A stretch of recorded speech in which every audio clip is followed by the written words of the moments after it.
Thank you for watching the Tank Museum's YouTube channel, and don't forget to subscribe. If you can support the museum, please think of backing us on Patreon or joining one of our membership schemes.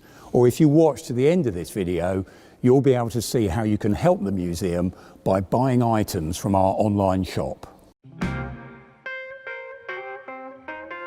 David Fletcher, could you just push your eyebrows back slightly? I can have a try. Put that. Oh, he's under there. Look. We've seen him. There he is. It's just getting enough. He has got eyes under there somewhere. Yeah. I can't look at you now. I'm going to giggle. But I'm going to take you back to start with, before we come to working here. Just give us a little bit about your background. Where were you born and what was the family and everything? Born in Petswood, 1942. That was a million years ago at least. My father was in the London Fire Brigade, but in advertising when he wasn't putting out fires. Went to boarding school down in Sandwich in Kent when I was old enough, about 10. And my father was killed in the train crash in London in 1957. And that's why we came down here. There's a slight gap in the thing there. I was at boarding school, then I went to a private school in Tunbridge Wells where we used to live, and it was after that that we came down here, straight after that. So I'd done it with my education. I never went anywhere else. Once I'd got out of the school, I ran for joy, really, skipping and dancing, and never went to university or anything like that. What did you do next then, when you left school? I worked for an advertising agency in London for a while. Doing what sort of thing? Oh, sort of like an errand boy, really. Like a runner in one of the offices type thing? Oh, right. It's funny because so many people seem to start in the film industry that way, don't they? They all seem to, or advertising. Was that a good fun time, advertising? I didn't really know what was going on. All I had to do was carry hundreds of newspapers about, which can get a bit sickening after a while. And I used to get to visit these various advertising places in London, but that was all. Did you like London at the time? I've always had a sort of liking for London, but in those days it was the main difficulty was that on the way up from Tunbridge every day in the train we had to go under the bridge where my father was killed, and that does get you down in the end. But otherwise I liked it. There's a buzz about London, isn't there, sometimes? Is there? There's more than that. There's going there on the train. You feel that you've come to somewhere different. You've given up your local life in the country and you've come up to town. Because you've got an interest in trains, haven't you? I think if it wasn't for this place and finding out about tanks, trains would be my biggest interest. The trouble is so many other people are doing it. There are thousands and thousands of books about them. And there's no room for a newcomer to muscle in and try his own luck. Whereas with tanks, you can do what you like. So after, advertising agency, what happened then, sort of thing? Oh, good heavens. Quick synopsis of those early that's jobs. What you need, isn't it? I did that in London. I came down here and we started a shop. Then I joined the Royal Navy, which was the silliest thing I've ever done. And I got myself evicted from that, as it were. And is there a good story there? Should we be asking anything else? How did you get kicked out of the Navy then? By failing all the examinations. Once I'd made up my mind to leave, I was offered the one right you have as an underling in the Royal Navy is to refuse a change of branch. And I was offered from being a writer, which I'd failed, to being a sick berth attendant. And I said, no, I couldn't do that. And they accepted it. It was quite amazing. Were there bits about the Navy you liked? I would have liked to have gone to sea, but I found out that I joined a branch of the Navy which never went to sea, so I couldn't see this. I couldn't see the sense in working in an office, doing the day in and day out things, but still having the problems of being a uniformed individual. I don't sit very well with uniforms at the best of times. Right. It was great fun, otherwise it was a drag. Right, and so you leave the Navy, what do you do after that? I went back to the shop, then I went to Australia for 5 years. Right. Any particular calling that took you out there? Was there what made you go? Something? 10 quid. 10 quid. Well, that was it because they gave you those cheap passages. You got £10 to you either flew out. I flew. I wanted to shorten the distance, so I flew out to Australia, and I was there for 5 years. I loved it. Right. And where did you go and what did you do? I was in Melbourne for a while, driving trams, just to show how ridiculous a job can be. My sister always says that I'm one of the most useless jobs in the world as a tram driver. You can only do it in Blackpool or Melbourne. Not now you can't, you can go all over the country and do it, but in those days that was all there was. So she said I got the most useless qualifications of anyone. Did you do it because it was just money or you actually quite like the idea of being a tram driver? No, I went out, funnily enough, I was interviewed in Bournemouth by people from the Melbourne Tramways Board. And I went out there to be a conductor. And after a while as a conductor, you could put in for being a driver if you wanted to be one. And it seemed to me I might as well. So I learned tram driving, which is nice and easy if you don't mind wiping out the old motor car now and again. And did you? I hit a couple, yeah. Okay, But right. I made a hell of a dent in them. Yeah. And was it fun? You know, was it just that you were young and enjoyed it, or? It got boring after a while because you were fixed on. I mean, you went down narrow streets and you couldn't swerve to avoid anything. You either crashed into it or stopped. It was, after a while it got boring, but to start off with it was good fun, yeah. And do you like the Australian lifestyle? Oh, I did very much, yes. That suited me well. It was only the lack of history that made me come back, really. And when you say that, so what in a sense was it yearning for England, yearning for something else you wanted to do, or? I found while I was in Australia, I was reading lots of books about history, and they mostly, obviously, centred on history in the UK. And it was the fact that I couldn't get off my arse and just go and have a look at such and such a place. And that was all that brought me back. When I came back, as soon as I got any sort of transport, I used to go off looking at hill forts and things like that. And that level of sort of like self-interest, you know, this is prompting yourself to go and do this. There was no now sort of, did you do it with other people? Did you join a club or society? Not me, I've done things on my own and I prefer it that way. And then, but you develop your interest in history at the same time? I've always been sort of interested in things from the past. In a way, it's more the transport of the past, but also ancient history interests me as well. And that was what got me wanting to see the places I'd read about, which you can't do in Australia.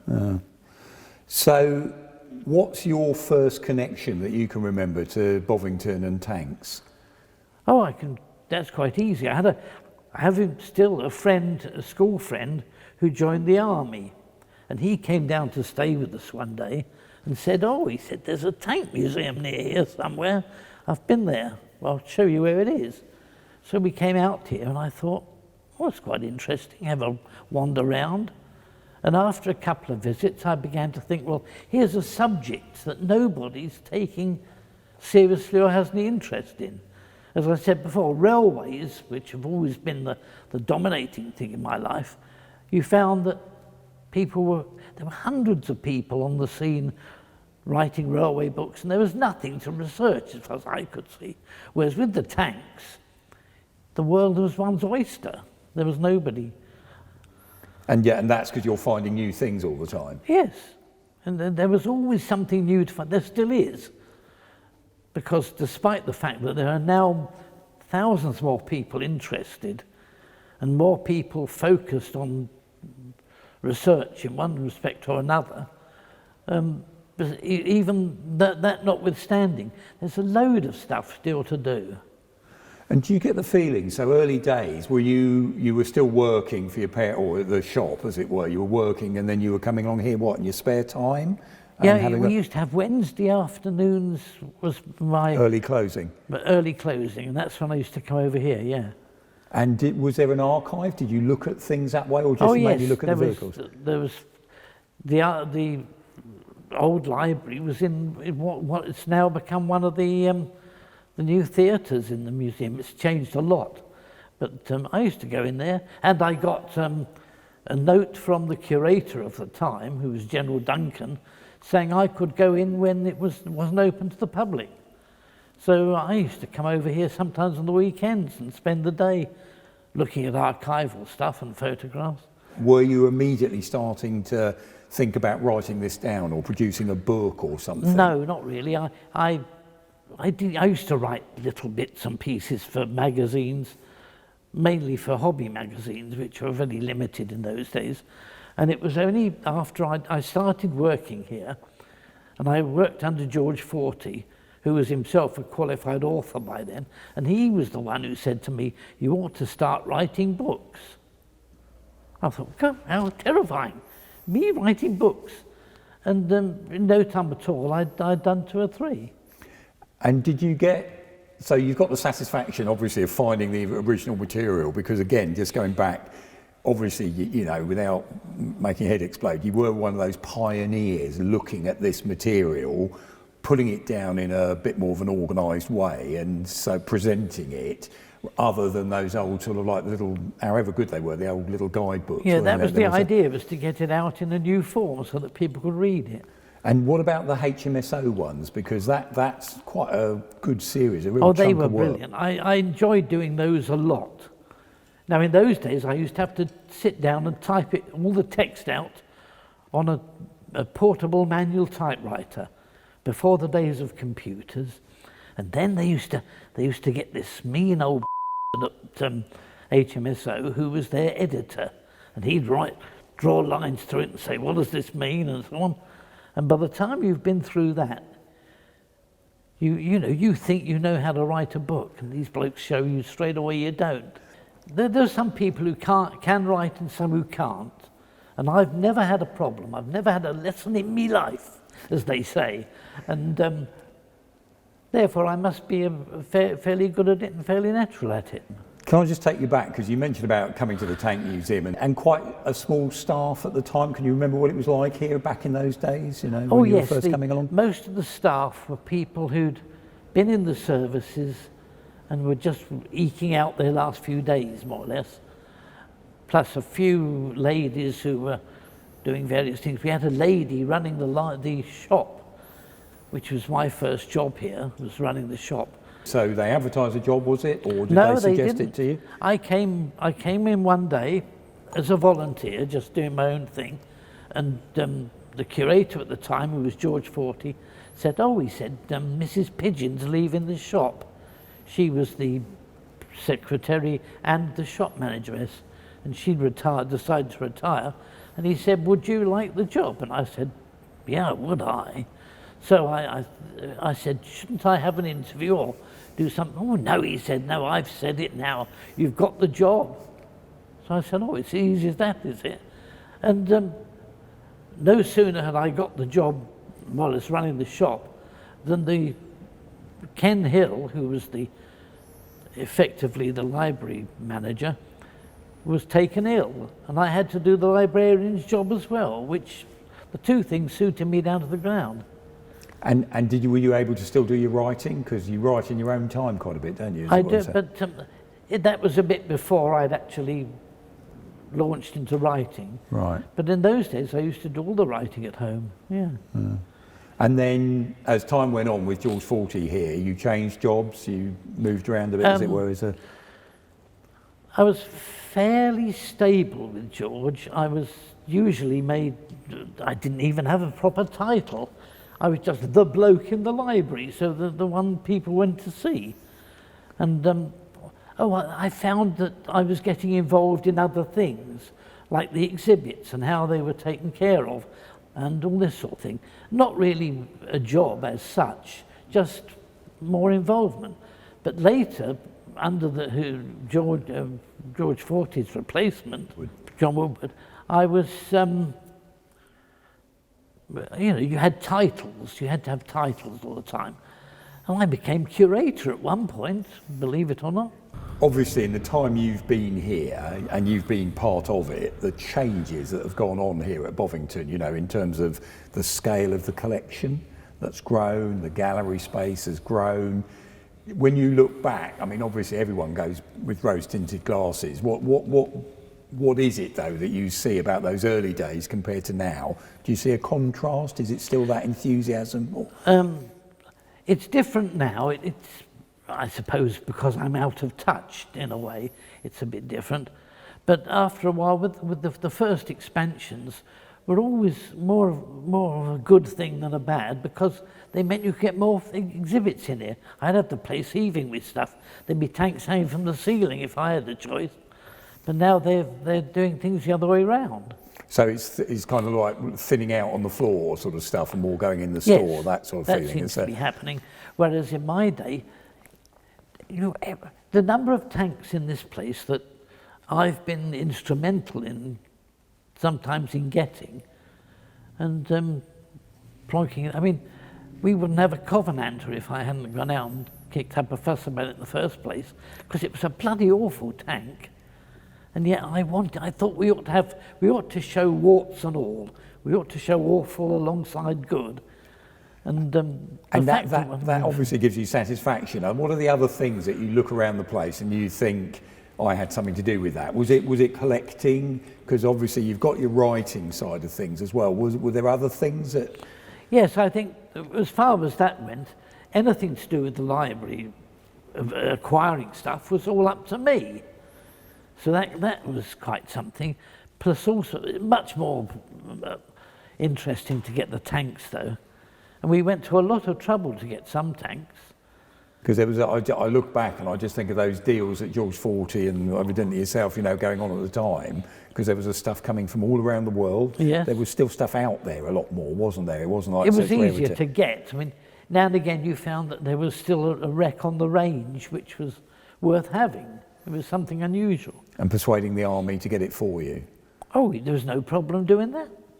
You could get an ARV down here to pull stuff. You could get a tank transporter to bring stuff.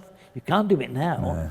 No. They write out an invoice faster than they get the keys out to start the vehicle. And then at some point you ended up living here at Bovington as well, didn't you, on the side? Yes, I got a mobile home, which is a sort of like the cabin you live in. And I lived on the other side of the car park. It meant that I was night watchman and I could walk into work.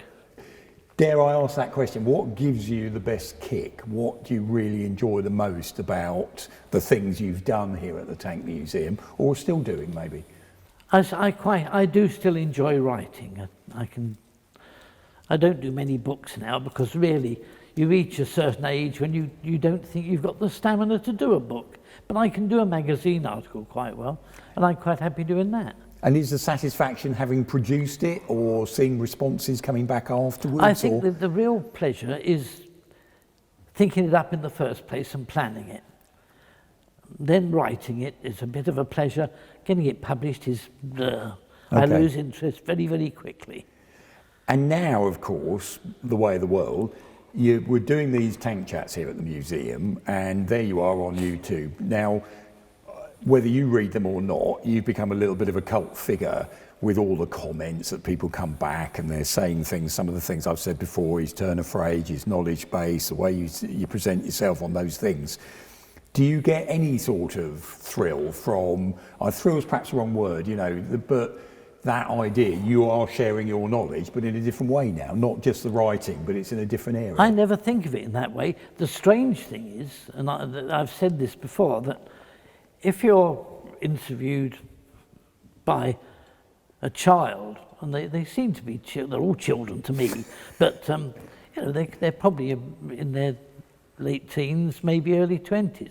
But if you're interviewed by them, you begin to wonder what they see so fascinating in an old man. And it's that really, it's very strange. But to suddenly find that at this age. But do you ever read any of the comments? Because I know we try and pass some on to you. You don't, okay, because it's probably healthier not to some of the time, because... I think so. It keeps you...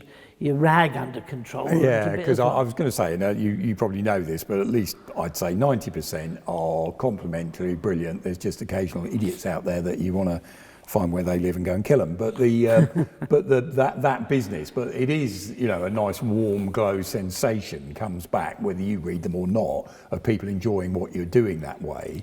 And I just wondered if you got any opinion on that. The way the world's going online, which is just where so many people now are getting their information That amazes me. I tell you what really amazed me, and that is actually being stopped in the woods. I go for a walk in the woods every morning, and I get stopped by people who say, haven't you seen you on the computer? And I say, oh, no, can't be me, it must be somebody else. And, they say, you do those tank chats. I say, well, yeah. Oh, my husband watches them all the time. He thinks they're terrific fun. Oh, really? Bloke must be mad. But it's that sort of thing, being actually stopped by people in the street who say, you're the guy on television, that sort of thing. And you've done, even before our tank chats, you've done a lot of stuff, obviously documentaries over time and television. Do you remember when you first had to do that? What did it... Were you nervous about it, or were you always fairly relaxed on camera? No, I think the first time I found it very difficult. I think the very first time I had to do a bit of filming, I hadn't been here very long, and I had to describe the boys' anti-tank rifle. We had bloody useless thing at the best of times, and I really made a complete pig's ear of that. And after that, I couldn't care less. So I found I could just do it. So for this, now you've done that body of work, you've been here a long time, you got that MBE. When you heard about that, what did you think about that? Oh, the MBE, very strange. I had there was a retired army officer who lived up the lane from me. He came round one day and said, you've got an MBE. I said, how do you know? He said it was announced in the paper. That's the first I'd heard of it. And then I got a letter saying that I'd be awarded it and I had to keep quiet about it. Because I was leaving, which is why I think the MBE it was cheaper than buying me a clock. So I thought, well, perhaps that's the reason. I don't know. I went up to London, or to Windsor actually, Windsor Castle, to be presented with the MBE. And you actually, sort of 40 or 50 of you, are crammed into this room and divided into queues of about 15 people. And then 15 at a time go in, and each one gets the medal pinned on them, and then you go outside. Who by? The Queen. Oh, the Queen, okay. The Queen. You really had a proper presentation. Yeah, I don't mess about with the underlings, no, go straight to the top. And she pins the medal on you see, and you walk outside, and somebody else takes the medal off you. And you think, oh, thanks. And then they give you another medal in a box, which is the same thing. But do you see that as a recognition of what you've done? I mean, no, I forget. I've got it all together. Right. I've got the thing at home in a box. I went to a presentation up at the National Army Museum, and there was a chap there, a lieutenant colonel from the Royal Tank Regiment, who couldn't understand why I wasn't wearing it. And he said, well, I said, well, I can't go out wearing a medal as big as that for nothing. So he said, well, I'll get you a badge which says you. He never has done, thank goodness. But no, I forget all about it. Can I ask you then, so obviously this is your interest in tanks. Do you have other interests? Because I know you live in the countryside, you go for a walk, do whatever else that way. What other things float your boat, as it were? What are you interested in as well? Oh, I think anything to do with transport, really. On the road, in the air, in the early days, at sea. I'm especially interested in warships, railways, naturally. The tanks, they're the dominating thing, but they are part of my job. But also anything to do with history, really.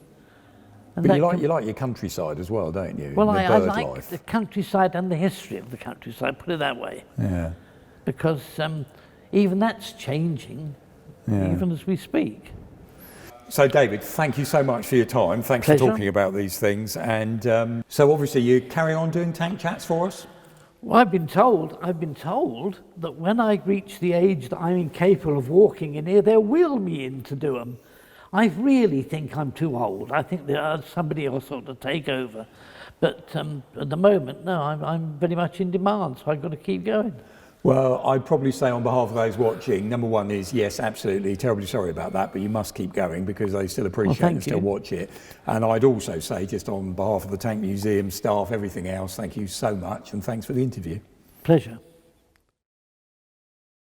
We have a fantastic selection of books, models, clothes and other gifts on the Tank Museum online shop. When you buy from our online shop, you are supporting the Tank Museum charity, and that means we can carry on caring for our collection and producing this content. If you have supported us already, thank you very much, subscribe and do keep watching.